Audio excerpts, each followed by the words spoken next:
Hello and welcome to a quick tutorial on how to export sources from NoodleTools into a Word document and then fix the formatting so that you have 100% correct formatting on your annotated bibliography. For this, I'm going to use this project right here. This is from Jackson Orrick and Noah Damewood from last year. If you know those two gentlemen, give them a high five. They did a really good job on this. I'm going to go into their project now. You'll notice that they have color coded it. They've got secondary sources in this pink color and primary sources in this lavender color. I think that's how they chose to do it.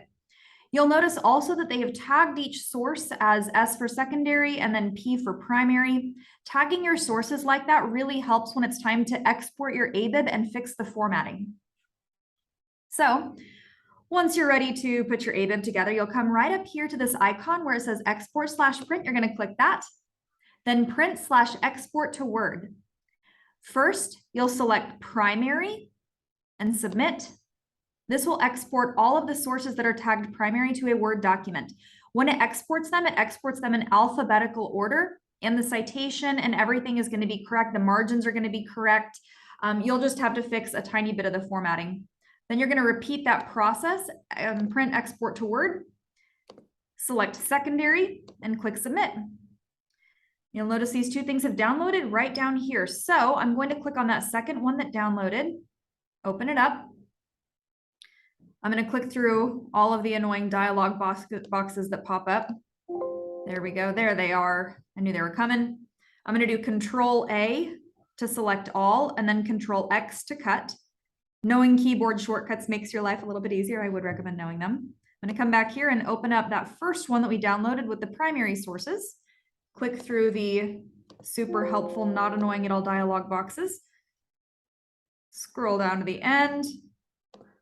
Secondary sources need to come after primary sources. So now I'm going to hit Control V to paste those secondary sources down here. You'll notice that they are in alphabetical order, which is super helpful.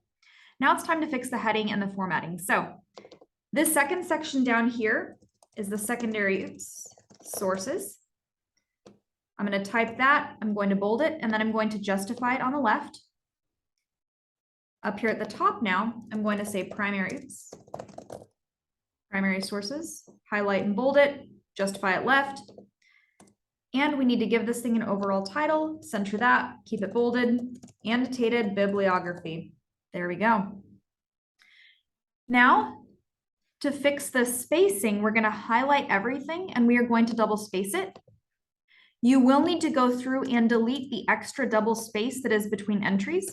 At this point, if you're an individual, remember that you have to have 3 sources minimum. Groups need to have 6 total sources minimum. So this isn't super annoying right now. If you have over 30, as these boys did, they went above and beyond the expectations, then you know theirs is going to take a little bit longer to do.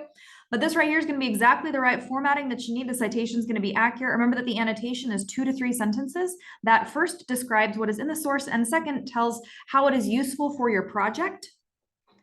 Once you have the formatting fixed, you'll come up here, File, save it. Then you will upload it to Google Classroom.